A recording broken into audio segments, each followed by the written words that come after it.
this is Quick Skills, and today we're going to be taking a look at a 12 terabyte hard drive that is loaded with emulators and ROMs. If you've been interested in setting up your own retro console at home, then this device is for you. If you are interested in picking one of these up, go to the description of this video. I'm going to have a link that's going to take you to this exact product that you can use to purchase this device for yourself. Now, what makes the device unique is that it comes loaded with over 100,000 games that span decades upon decades of release dates, and one of the things I saw was that there are modern day AAA games included, so I will show you that in this video today. Installation was easy on this device. Now keep in mind that you are going to have to turn off some security settings to install this device. So it says step 1, turn off antivirus software on your computer. Step 2, there is a video description on how to install the device. It took me less than 5 minutes to install the folder. And then we have a launcher called Core Type R that's going to load up all the emulators that are installed on this device. Now, if you've ever used a retro console before, one of the most frustrating aspects of this is accessing the ROMs and making sure they run properly. Now, this does take a lot of the headaches out of it. Now, with 100,000 games installed on this device, will every single game work perfectly? No. However, most of them are going to work as intended. And in this video, as I go through and show you what it can do, I will throw in some tips and tricks on how you can improve the performance of this device. So let's get started and jump into this review. And with that introduction, let's go ahead and get started by plugging in our 12 terabyte hard drive to our computer. Once plugged in, you will find a drive titled 6 Game System under the H drive. And when you open it up, you will find all these files that you see here. The first thing I recommend you do is open up this video titled 6 Game System Config. This is going to take you step by step on how to install everything on your computer to run this 12 terabyte hard drive on your PC. And in this video, I'll be showing you all these emulators in action, and you can go to the description of this video to find timestamps to jump ahead to the one you're most excited to see. We have Hyperspin. This is what's going to be used to play all arcade games. We have Playnite. This is going to be used to play all AAA PC games. Hyperspin Tekno Parrot is a Tekno Parrot emulator used to run all the Tekno Parrot games. And Launchbox and Retrobat are going to be used to launch retro consoles and play console games. One thing I like about this device is it gives you the flexibility to jump from emulator to emulator, because sometimes when you emulate games, you do need to go into the back-end settings and tinker with things to get them to perform exactly the way that you want them to, and having the ability to jump from Hyperspin to Launchbox to Playnite is going to improve that experience. To get started, all we need to do is click this Core Type R folder and look for the icon titled Core Type R. Once I click that button, I will be loading a launcher that's going to show us all of the emulators that come installed, and from there we can access all our ROMs. Once you open up Core Type R, you're going to have access to all your emulators here. I'm using a PC controller to scroll through all the options. One thing I want to point out is if you push back on your controller, it'll take you to this sub-menu. This icon takes you right back to the screen that'll show you all your emulators. This button here is for settings. These settings only change the screens that you see on Core Type R. It does not affect any emulation or any of the games that you play. And then this button here allows you to exit Core Type R. I do want to mention that I don't use the Core Type R launcher to launch emulators. I'm going to show you another way. You can use either way, whichever you prefer. So I'm going to show you a way where you can access these emulators and not have to use the Core Type R launcher. We have now exited Core Type R, but I do want you to stay in this folder here, because from here we can open up a file called Collections. Then you're going to look for a folder called Computers. And then next, we're going to open up a folder called ROMs. And from here, we can access all the emulators that are found on Core Type R. And we do not need to use the launcher Core Type R to load any one of these emulators. This is how I prefer to load up my emulators. However, at home, you may prefer to use the Core Type R launcher. I do want to remind you that this is going to be a long video, because what I'm going to do is I'm going to open up every single one of these folders and launch a few ROMs. Now, there are over 100,000 games, so it is not reasonable for me to review and test the performance of every single game. However, I am going to go category by category and try to pick games that you might be wanting to play at home and show you some common troubleshooting tips that I found in my experience of playing with these devices at home. I do want to remind you, you can go to the description of this video and I have timestamps for every single one of these emulators that you can jump to, so that way you can see how a specific emulator runs and make your purchase decision based on that. So without further ado, let's jump into our first emulator. We're going to load up Hyperspin Attraction. When you open up that folder, all you have to do is click this button titled Hyperspin Attraction. Let's go.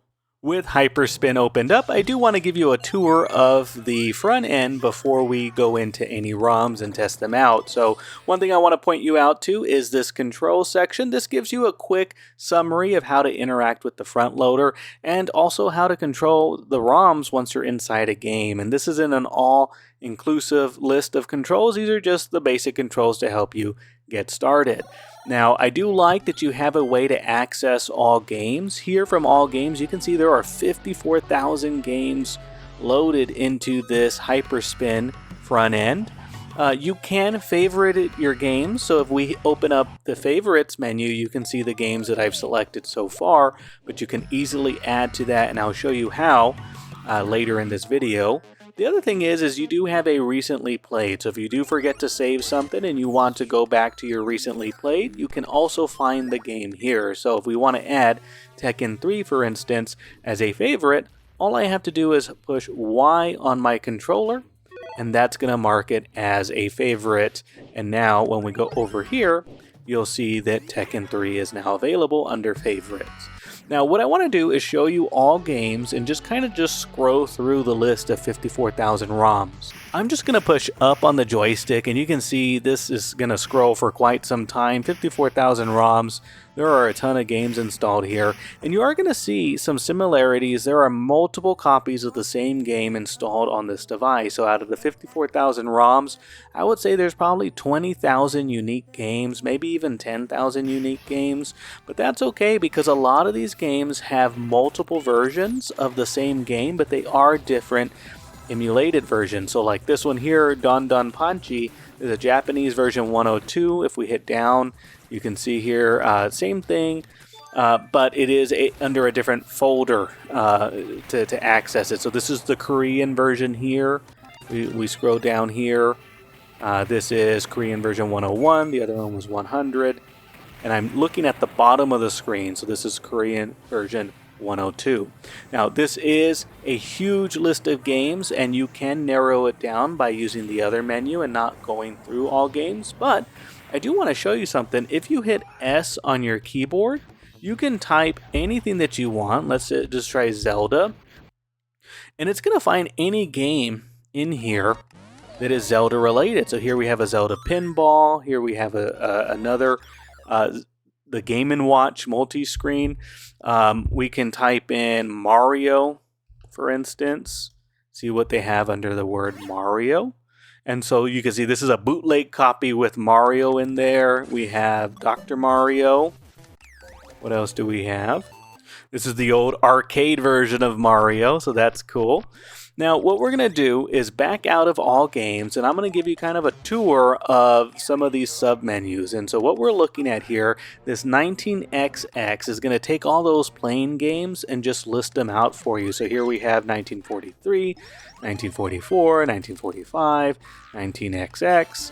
And so they're all here for you in case that is a game you want to play. You don't have to search very hard. Here we have a file all dedicated to Batman. And before you even enter it, you can look at the bottom left-hand side of your screen. There are 8 Batman games in this collection.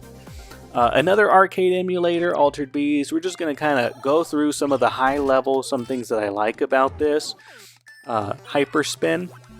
We are going to test some games very soon here. I just want to show you what comes included in this. And Final Burn Alpha, this is going to have a lot of your old school arcade cabinet style games. So if we go back, look at the bottom left hand side of the corner, there are 6,400 games here, and there's going to be a little bit less duplicates because these are all going to be specific to Final Burn. And I do want to pick one game just to see how it goes, and if you push X on your controller, it will pick a random game. So let's do that. I do want to do a random sampling of games. So I'm going to push X, roll Mrs. Pac-Man. Okay, fair enough. So we're going to do Mrs. Pac-Man. And when we load into this game, I do want to share with you some things to look out for. This is a vertical game, so the ratio I believe is a 3-4. It's either 4-3 or 3-4, but vertical games have a very specific orientation, and it looks like Mrs. Pac-Man is already set up for us to play in the vertical screen method. In some emulators that I've seen, you have to configure it that way, so that's good.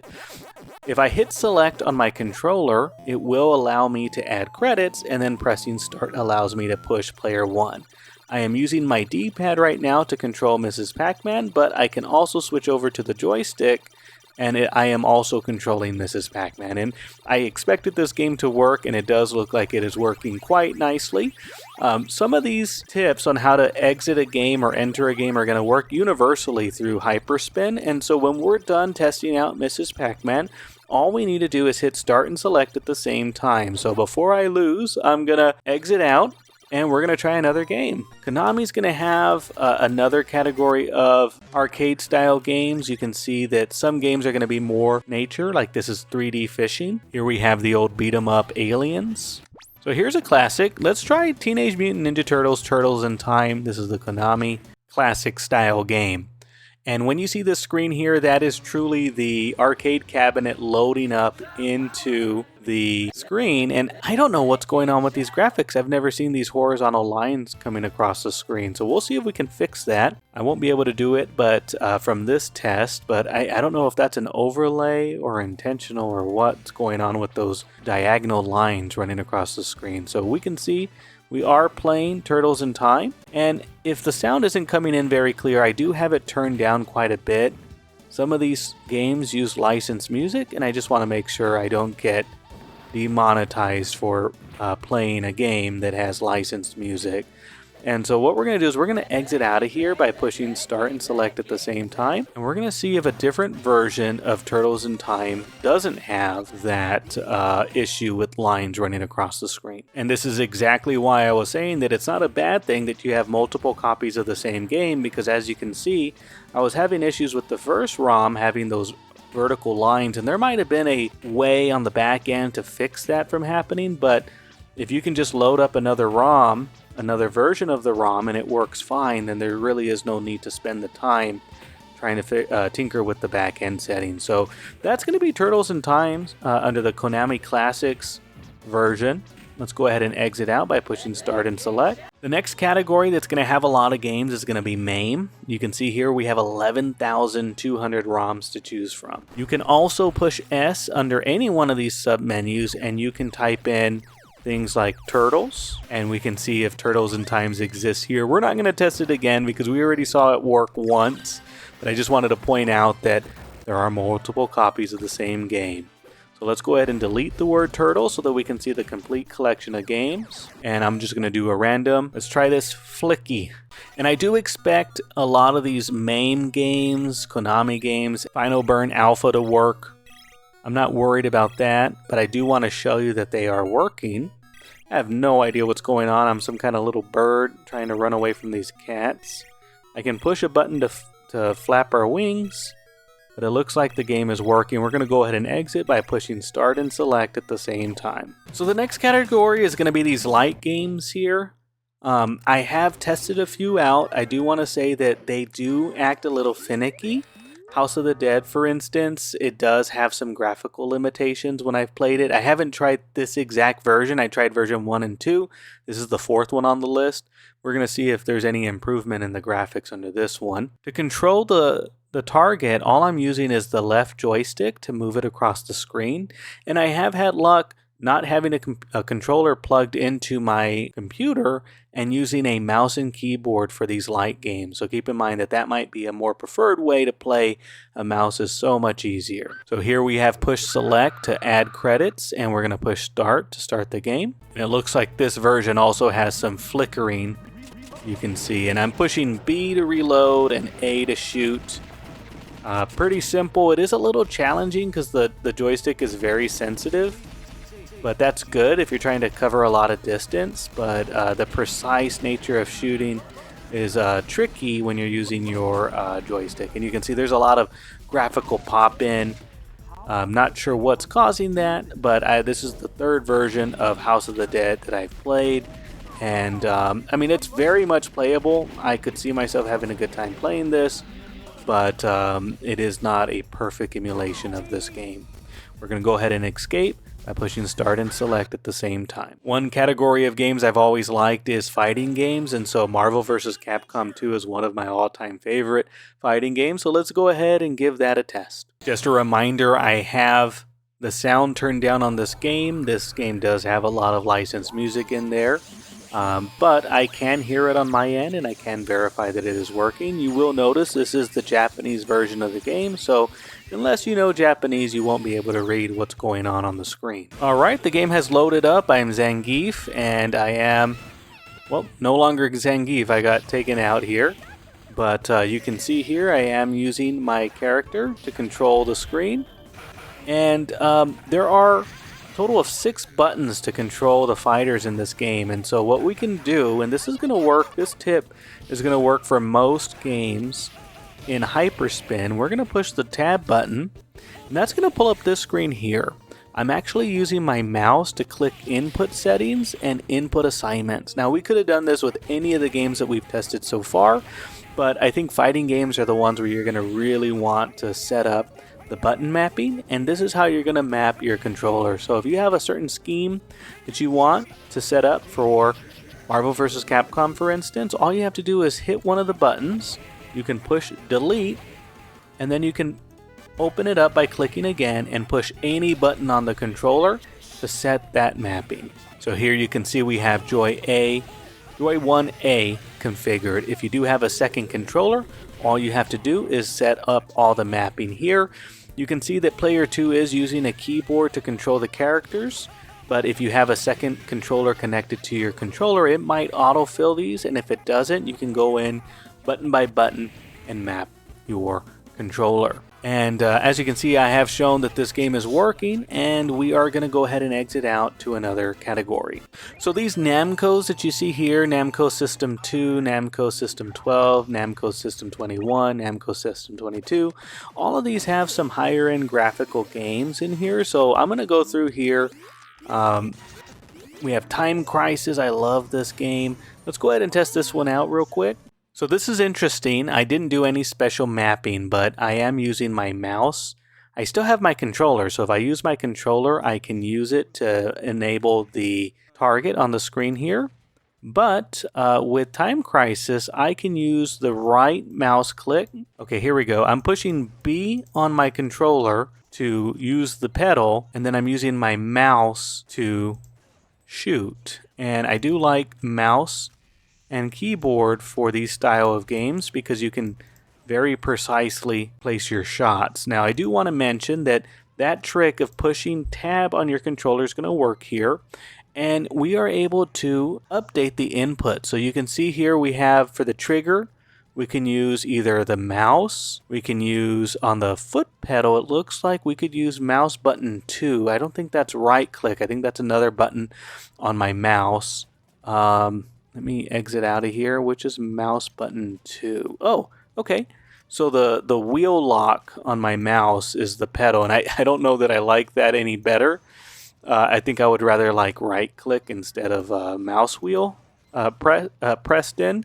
But we can change that very easily by pushing tab, going to this machine, and then where it says foot pedal, we can just click right click, and now when we right click, we got to add more credits. I'm pushing select on my controller and then shoot. So now when I right click, I can stand up, and when I left click, I'm shooting. I've also played this where I have the space bar depressed, and that will allow me to step on the pedal as well. Very easy to do if we need to. I do want to mention that we do have some other things like crosshair options. We can change what that looks like. We can change it to a different color. So here we have red. I do like that blue, but I just want to show you that it can be changed. And there's a ton of little options here. I would say when you do go in and make changes, understand what you're doing before you make changes, because you cannot go back and change them once you've changed them. So remember what you did before you did it. So if you need to change it back, you can. We're going to exit out of Time Crisis, go to another category. And I think we're going to stay in Namco System 22. I want to try another game in here. So we have the game loaded up. I will say some of these games have very unique control schemes. And so if you were playing at an arcade, you might have a special trigger to use. And you see, I'm trying to figure out how to like turn and go the direction I want. I'm sure that in real life this has a very specific controller. You can see it popping up on the screen, but I am controlling it. I think if we did, I think I know what I need to do. I got to use 2 joysticks. One of them the mouse. Yeah, I can use a mouse. Yeah, the mouse is doing stuff too. So let's push tab, inputs for this machine, and you can see here we have all these controls. So it is going to take some toggling. I'm not going to spend the time to show you that this game works, but if I went through here and adjusted the x-axis and the y-axis exactly the way I want it, I'm sure I could play this game exactly the way I want to. But I just wanted to show you that it is working, so let's go ahead and exit out of this game. And I think that's pretty good for the Namco System 22. Let's see what's under System 21. I think these are a little older. Not many games, but you can see there are some arcade-style games in here as well. One thing I want to show off is Pinball FX 3. If you've ever played Pinball FX, these tables are quite costly. There are 93 tables included in this system, and I have spent a lot of time playing Pinball FX 3. So as you can see, it just jumped right into the last game that I was playing, and it was Medieval Madness. And this is one that I've been playing in VR, so if you haven't seen that video, go to my channel. You can see me play this game in Pinball FX VR, but if you are wanting a collection of Pinball FX 3 tables, you can access them all from this 12 terabyte hard drive. So I think there's a huge value there because these tables do add up. A grouping of tables of 3 or 4 tables could be anywhere from $10 to $15 per 2 to 3 tables. Sometimes there will be sales where you can get them for like $2 or $3 a table, but as you can see, this game is working fine, and Pinball FX has just a ton of tables to choose from. We're going to exit out of that and move on to another category. So here we're going to go into Sega M2. This is also going to have some arcade cabinet style games. So let's jump into Sonic Championship. Interesting enough, I'm pushing select on my controller and nothing is happening, and I accidentally pushed start and select at the same time. We're going to reload this game, and what I'm going to do is I'm going to hit tab. Oh, tab's not even working either. So one thing I've had success on is when you have a game that doesn't work, push H, you'll get this menu here. It'll give you some instructions on how to control. Let's go ahead and exit out of here. It should just be select and start. I cannot get this one to work, but let's move on to another one. Let's see if it's the game or the whole category. So here I can't push select either. So I did figure it out. If I push 5 on my keyboard, it is giving me a credit, and then to start, we push 1 on the keyboard. And so I don't see my controller controlling this. I'm using mouse and keyboard to control it, and I don't know why my controller isn't automatically configured. And so I'm gonna take a guess that I need to go into the back-end settings to configure this category of games, because it happened with Sonic and it happened with this game here. So I'm not going to mess with this category, but at the end of this video I will show you how to access these emulators. So this is Sega M2. You can actually go right into the files, even deeper into the files, and load up the emulator itself and then toggle those settings. And I know this because I had to do this with Naomi 2. I had to go in and toggle the back-end settings to get some of these games to work. I was actually playing Initial D, and I was trying to make it a widescreen game, and I could get it to work if I went in and loaded up the Naomi emulator, which I think is called Flycast, or there's a specific Dreamcast style emulator name that we can access to tinker with the settings. But when I loaded it up through Hyperspin, kept it as a overlay, so you can see the overlay on the screen here. And the problem with this is that it is a widescreen game and it cuts off the far left and the far right. But since we're here, I will show you Initial D3 in action. So just like we've done in the past, I'm pushing select on the controller and then start to get started. And then we can pick our car. I'm using auto for the sake of simplicity, but I do like manual when I play. And I do want to remind you, I do have the sound turned down. This is one of those games that has licensed music as well. so I have the music turned very low. So here we are playing the arcade classic Initial D3 on PC, emulated on the 12 terabyte hard drive. Now I am using the right trigger to push the gas pedal down, and then I'm using the left analog stick to steer. I do have the sound turned down on this because there is licensed music playing, but I've had the sound turned down for all of this. In real life I can hear the music, I can hear the tires screeching. I've had the sound turned up when I play, and so there is no issues with the sound. The only thing that I will say is that because I don't now know how to access the back-end settings to turn off the overlay that you see to the left and right of your screen, it's cutting off the widescreen angle of it, and I'm going to push X on my controller. I have been able to turn it off briefly by pushing X, but it doesn't just toggle it on and off, it just flickers it off for just a split second. So I know that there is a way to turn it off, I just don't know. I've pushed just about every button everywhere, and actually I haven't pushed the buttons on my mouse, so none of those are doing anything either. So we can see that Initial D3 is working, and again, if I load up the Dreamcast emulator deep within the files and load it up from there and not use Hyperspin, I have had success tinkering with the back end settings to remove the overlay, the bevels on the left and right of the screen.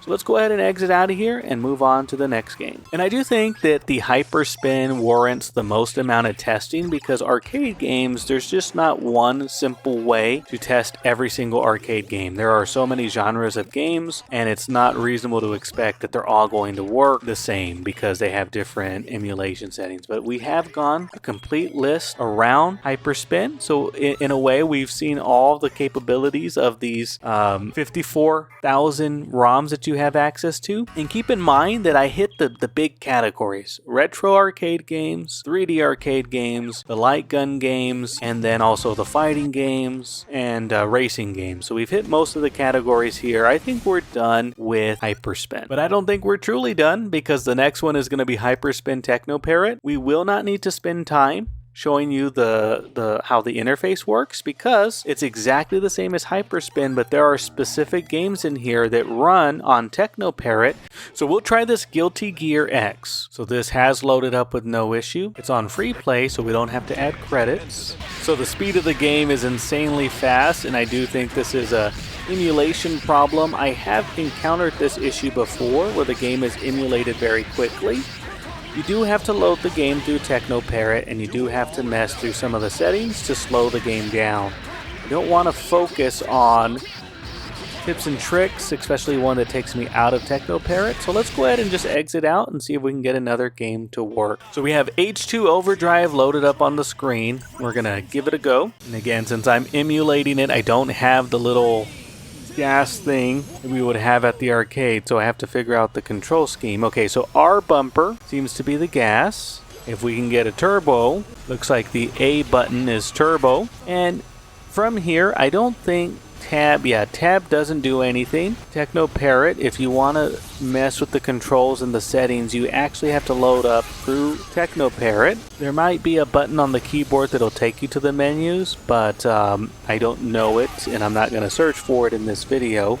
But I have had success going into the Tekno Parrot emulator that you saw on the screen earlier and going through the settings to change controls and settings of the game. So I do like that you have access to the emulator, you have access to the ROM, and remember, with emulation, not everything's going to work perfectly. Some games simply will not work, but having access to the ROM, having access to the emulators gives you a pretty good start to get everything that you need to play the game at home. So that is H2 Overdrive. It looks like it's working nicely. There's no speed craziness like Guilty Gear. And we'll go ahead and continue on to the next game. So we're back to this screen now. Hyperspin Attraction and Hyperspin Tekno Parrot, those are very arcade focused launchers. The next one we're going to open up is Launchbox. Alright, so we do have Launchbox loaded up here. The nice thing with Launchbox is it has everything categorized for you up on the left hand side of your screen. So we're looking at 3DO category games, 3DO USA. Now, what I will say to this is that a lot of these are going to work right with not much need for configuration, but you can see here we have Microsoft Xbox and then Xbox 360. So I know that is something that people really want to see in action. So let's see if we can pick a game here to test out. I found a way to play the game to where you can see it. You don't need to have the screen minimized here, but an issue with my recording is when I have it full screen, it's not showing up on OBS. So I found a solution, but it is not necessary when you're at home unless you're trying to record. I don't know what's wrong with my settings, but we can get Harry Potter to work. And I don't know if Tony Hawk was working, if the screen was blacked out. I only caught it with Harry Potter. All right, so we are playing Harry Potter emulated on the Xbox, and it seems to be working just fine. And just a reminder, I have the screen minimized solely because when I have it closed or full screened, OBS does not want to capture that. So I don't know why. But as you can see here, Harry Potter and the Chamber of Secrets for Xbox is working. So let's go ahead and exit here. And we'll move on to the Xbox 360 and see if these games work. Hopefully I won't have to minimize the screen, or hopefully I can play in full screen. And here's the catalog of games that come included with the 360. And I was looking for Halo. We do have Halo Anniversary Edition, and I guess that's why they didn't have it for Xbox, because they have the Anniversary Edition for the 360. And this is a game that takes me back. Good thing is it had me revert to last save, which I don't know why it had me revert to last save, but it took me right here to the tutorial. All right, I'm playing Halo 3 emulated on the Xbox 360 for my PC. I am shooting. There was a little bit of a frame rate issue when I shot there. It was very minimal. Might not even come up on the screen. Very slight stutter when I switch guns or reload. Otherwise, everything looks a little dark on the screen, but very much playable. And I think there are ways that you can tinker with the settings to make everything look even better. But this is Halo 3 emulated on the Xbox 360 off of Launchbox. So let's go ahead and exit out of this game. Actually, before we exit, I do want to show you. So here, we're using Xenia Canary. I don't know if I'm pronouncing that right. And there are ways that you can tinker with the settings and hopefully fix the stuttering that I had. It was very minimal stuttering at that. So we have Lego Star Wars The Complete Saga loading up on the screen here. And so here you can see I am playing Lego Star Wars The Complete Saga. I have played a little bit of this game when it first came out, but that was probably over 15 years ago. So I don't really know what I'm doing, but the graphics look fine and I don't see any stuttering. There's no darkness like we saw with Halo 3. Everything looks pretty good. And so this is the Xbox 360 on the 12 terabyte hard drive emulating Lego Star Wars The Complete Saga. We'll go ahead and exit out of this game. It looks to be working quite nicely. And so that's just a random sampling of games off the 360, but here's a quick scroll through all the games included in this 360 selection. And over on the left-hand side of your screen, I want you to see that there are just so many different consoles that are installed here, and almost all of them have something in there. So like this Wonder Swan, we have games here. Windows games, we have, I don't know about any of these because there's no picture on them, but we have Heroes of Might and Magic, Divinity, Fortnite. I don't know if any of these are going to work. I don't know if I want to waste my time on them. Let's click Might and Magic, and I'm not going to open this up. It was updating Steam. I have a Steam account loaded in. Don't want to mess with that. I don't want to get myself permaban. You got to use a little bit of logic here. I'm connected to the internet, and I'm loading up these games that I did not purchase off of Steam. So we'll just go ahead and skip past that. If you want to test that at home, that's up to you. There's plenty of other things to play. So here we have the Super Nintendo Famicom. These are the Japanese version of Super Nintendo games. PSP Mini games. These are really hard to come by the way. PSP games, again, these are also very hard to come by. We have a catalog of PlayStation 3 games, and we're just kind of scrolling through. We can test one of these out because PlayStation 3 is kind of a next-gen game, so to say. I mean, it is still very old, but just like the 360, we can try, hey, let's try Lego Lord of the Rings. So I'm having the same issue where I have it full screened. My OBS is not recording it, so I do have the screen minimized, but here we have Lego Lord of the Rings running off the PS3. And when the picture was full screen at home, it was capturing, I could see everything just fine. Well, I could just widen the screen like that. That works pretty good. But for some reason, without minimizing the screen, I wasn't able to capture with OBS. And I'm sure it's more of a setting, a problem on my end and not this device. And we are literally watching Lord of the Rings Lego version. This intro has been playing for probably the last 5 minutes, so we'll see if I can get to actual gameplay. This is pretty impressive, seeing a recreation of this scene in Lego. Oh, and I'm in here!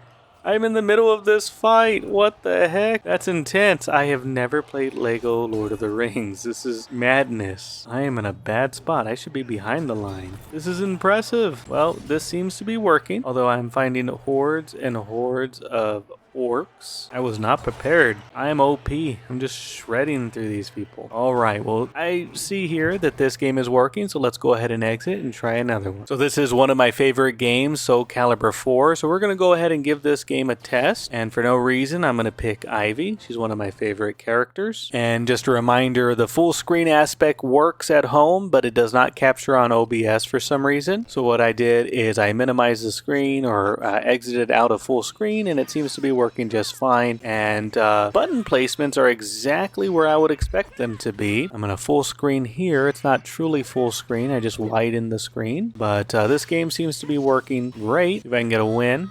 All right, we got a win. Oh, it's two-player. Two people. I am a fan of throwing people off the ledge. Just a reminder, I do have the sound turned down, so if you hear a little bit of noise, that's intentional. I did not want to get a copyright strike for licensed music, and a lot of games, especially like Soul Calibur, has licensed music. So, oh, there's three people we gotta fight, and these are games like Soul Calibur and can I throw her off the edge?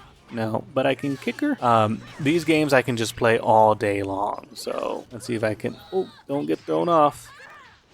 Bye-bye. Is that all of them? All right, so we got the stage completed, and we can go ahead and move on to the next game. So that was just a random sampling of PlayStation 3 games, so they work, no issues there. Here is the PlayStation 2 games. I have played them off screen and they do work. I am not going to show them in action, but I will show you the list that I have here, and there is quite a few games, 639 to be exact. We can see that down here, a huge collection of PlayStation 2 games. It's not a complete collection because every time I test out these emulators, I always check to see if it has The Way of the Samurai, and for some reason The Way of the Samurai 1, 2, 3, none of them come out on these emulators, so I don't know why that ROM is so hard to find.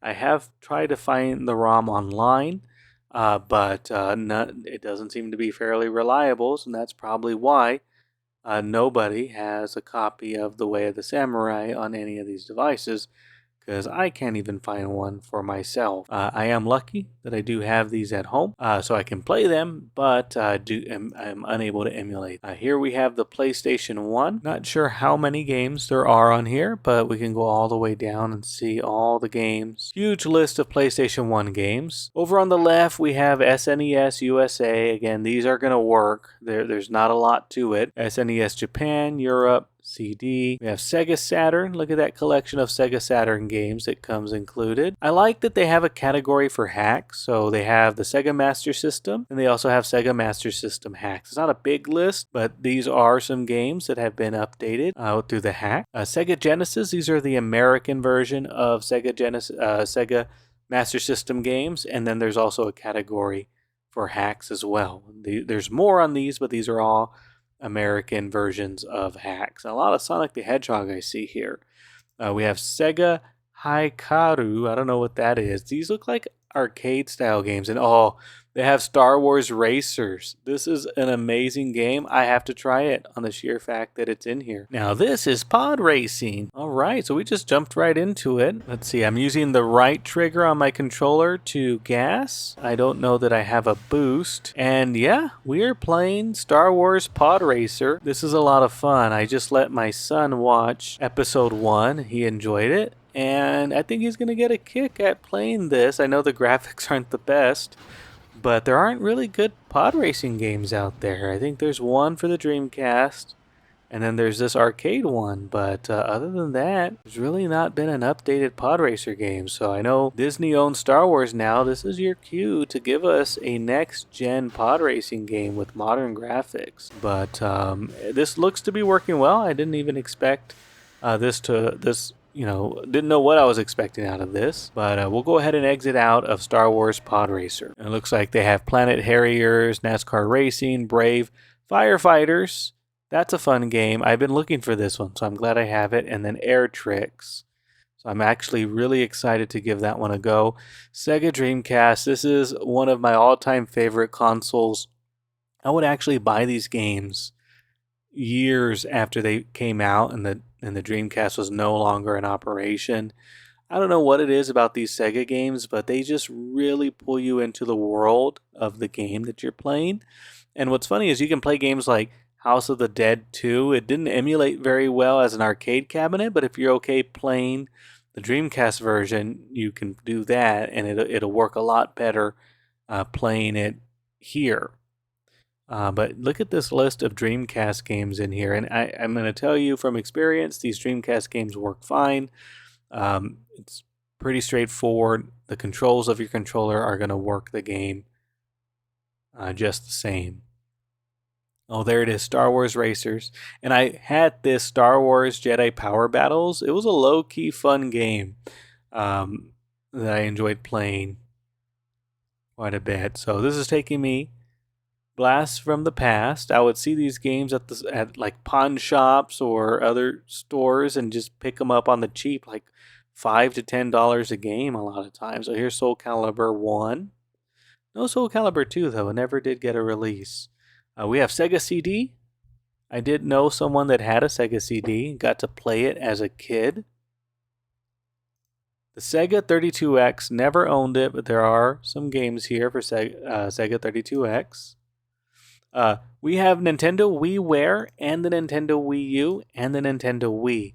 I did test out the Wii. Let's go ahead and play the game that I tested. My whole concern here is that the Wiimote had a lot of back-end controls on it, where you would shake the controller or point at the screen. I don't know how that's emulated, but when I played this one, Donkey Kong Country Returns, the shake function actually was a button on the controller. Let's see if we can open it up. So this is Donkey Kong Returns, and so it's asking me to shake my Wiimotes. So what I'm doing is I'm hitting the left bumper, and left bumper is shaking my Wiimote. So even though I'm not shaking my physical controller, I'm just tapping left bumper, and it's doing everything that I want to do. So I'll keep that in mind as I play this game. Anytime it asks me to shake my remote, so it's asking me to push down and shake my remote, I'm pushing left bumper, and so I was able to do what it asked me to do there. There's going to be another tutorial. This is just a ground pound, so we're just going to hit left bumper. Just tapping it, and there we go. We were able to get those bananas.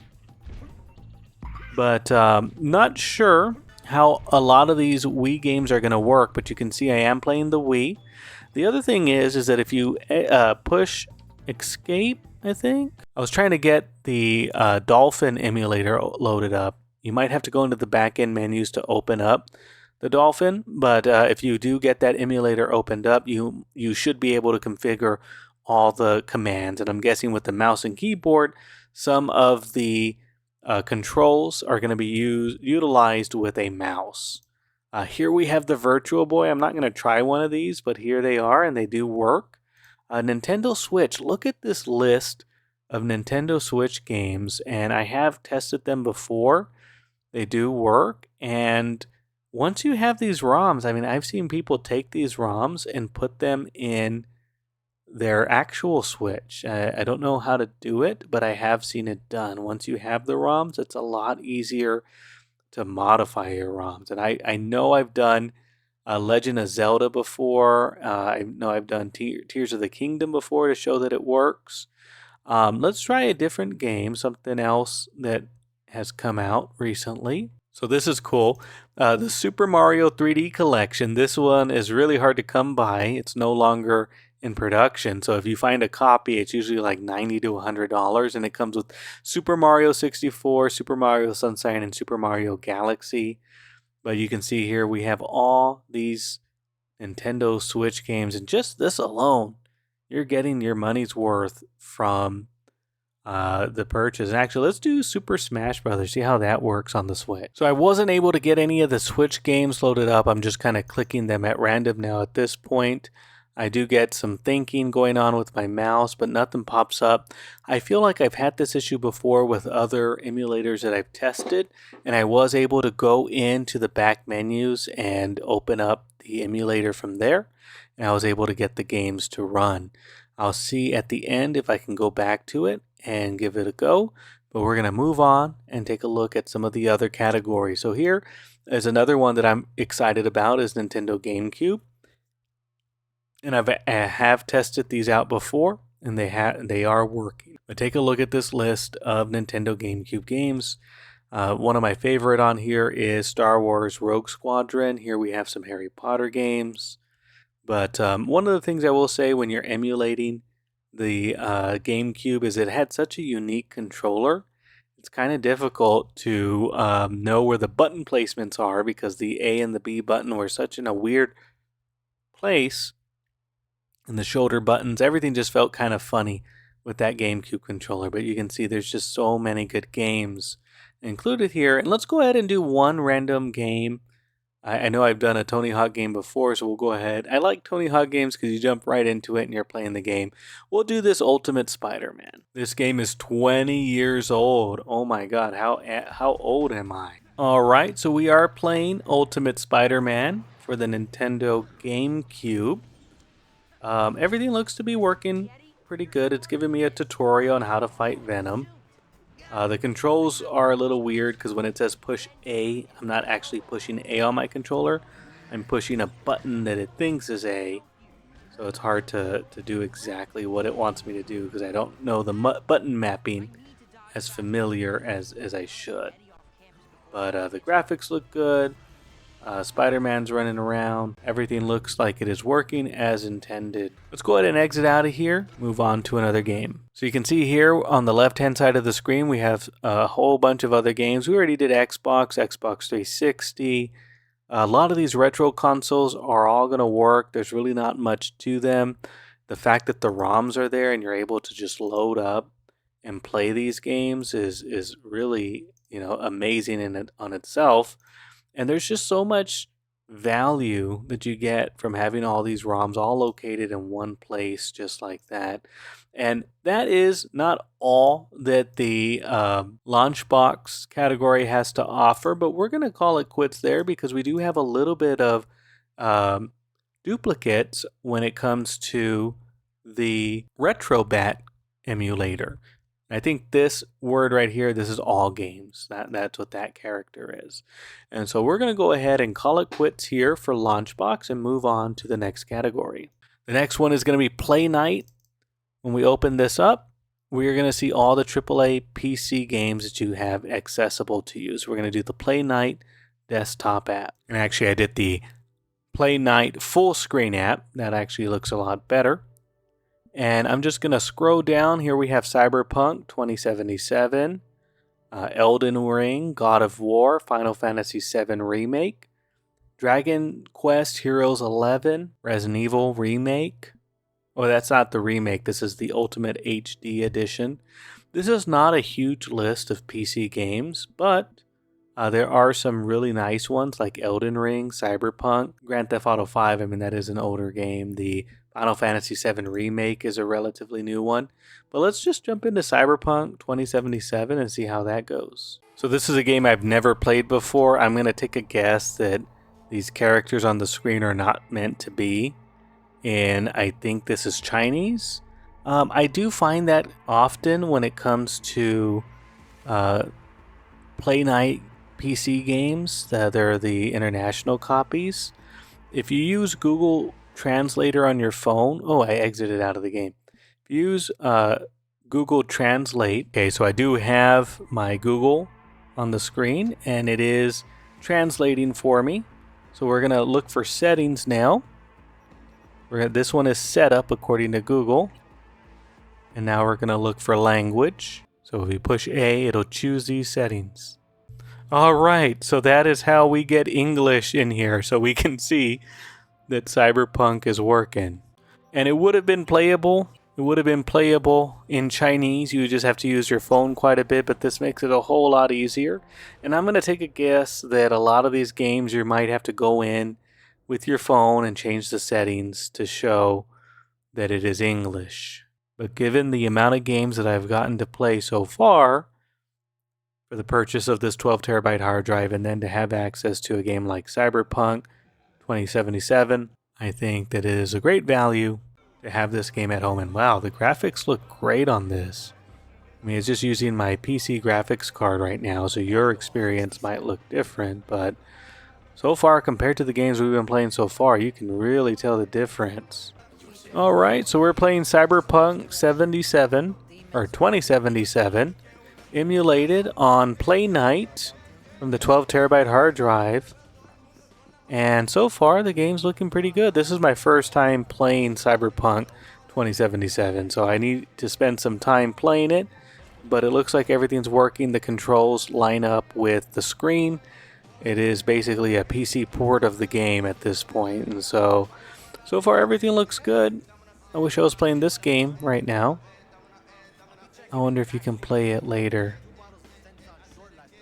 Anyways, we're gonna go ahead and exit out of this game. Just wanted to show that Cyberpunk was working, and that was just a random sampling. I had not gone through the list of games that were included in this device until now.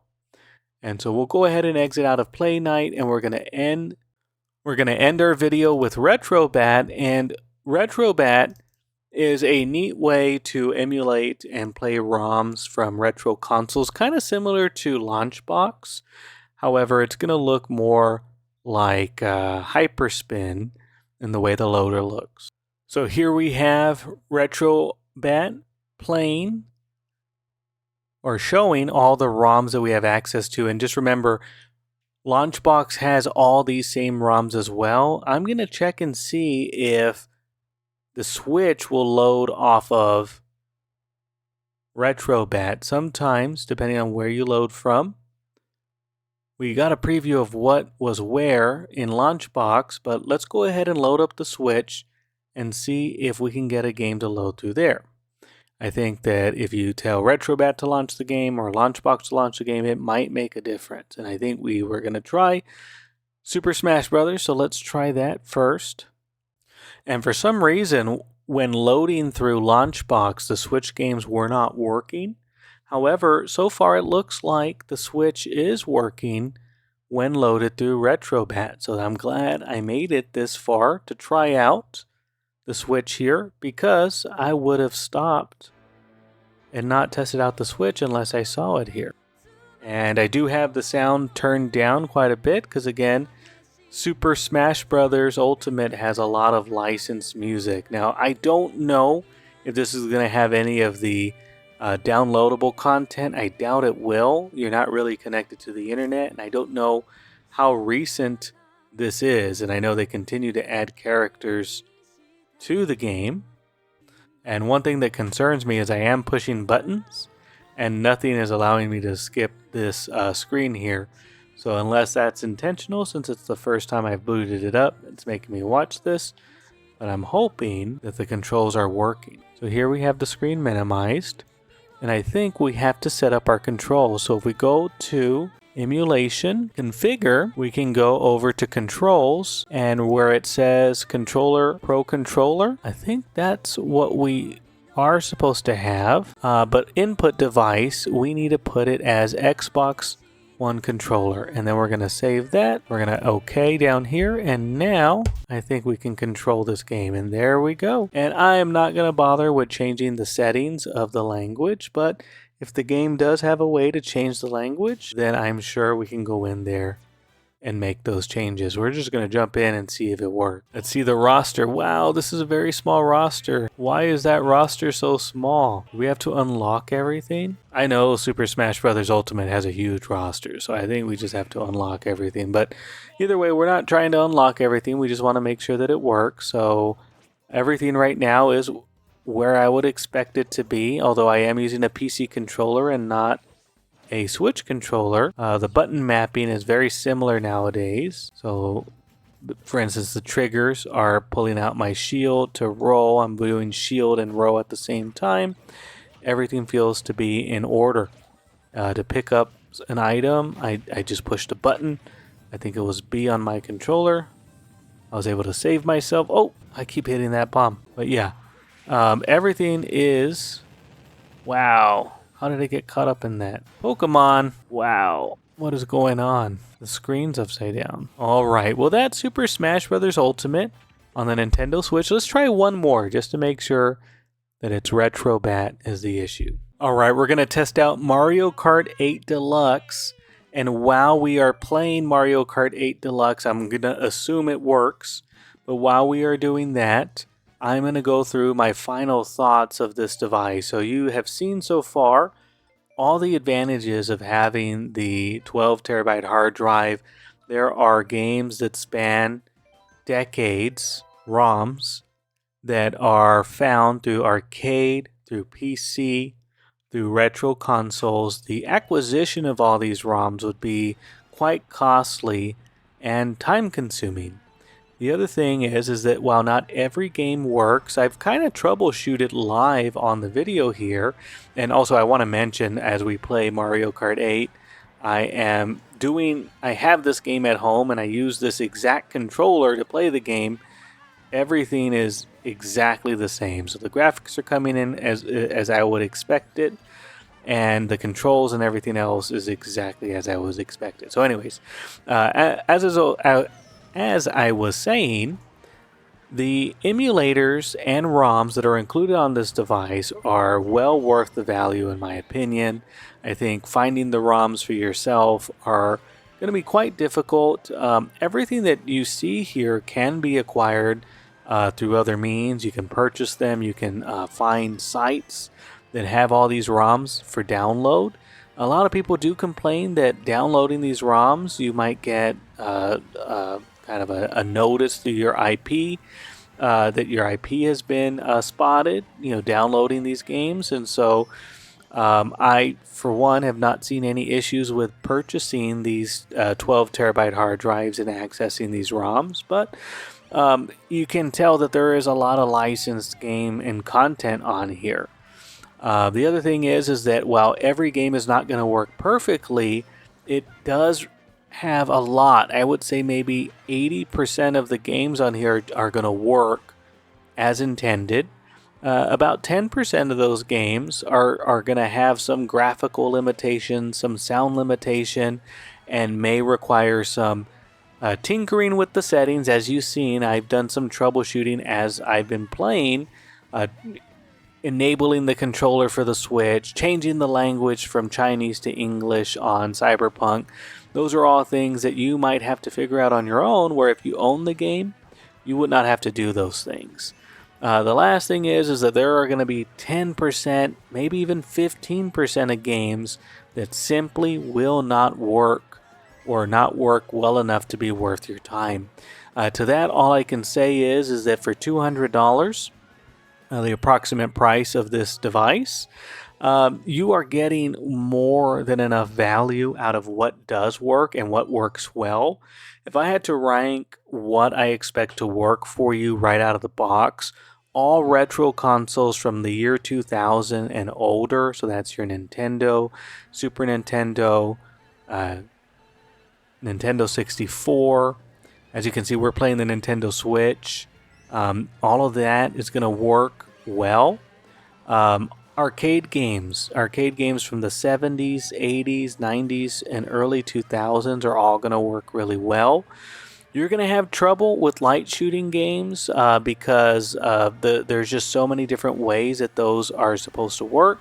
However, if you are interested in playing those, I would say, one, try not to power on a controller. Use your mouse and keyboard by default and see if that works well for you.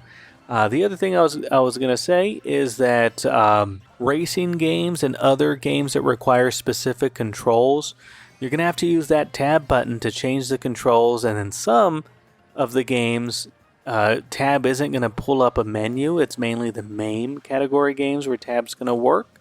open up the emulator itself. So you saw how I had Yuzu opened up, and that allowed me to tinker with the back-end settings of the control scheme for Mario Kart and Super Smash Brothers. But other emulators that are on Hyperspin, they can also be opened up because they are found deep within the rooted menus of the 12 terabyte hard drive. And so I did want to go in and tinker with some of those settings and launch some of the games I couldn't get to work, mainly the Sega M2, Sega M3. I do want to say out of memory that I have done it before and I was able to get some of those games to work, which is why I'm not too worried about it. But again, if you have any difficulty loading a particular game and you've gone through the emulator itself and not just off of Hyperspin, it just may not work, and not every ROM or emulator is going to work perfectly.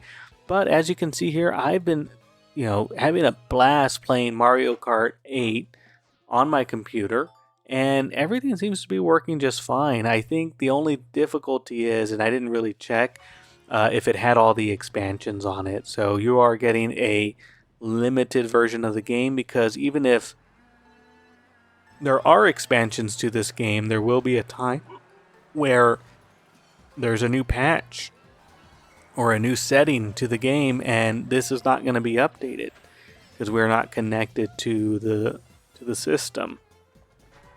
So if they add new courses, new events, new something, which I think this game's pretty much dead with the Switch 2 out, but even then, just knowing that you do not have the actual copy of the game just means you will always be running an older version of whatever game you are playing.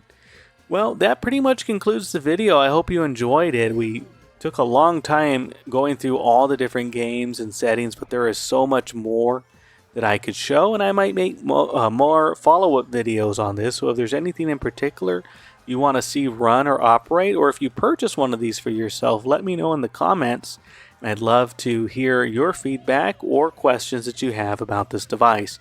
This is Quick Skills. Thank you so much for watching. You have a good day.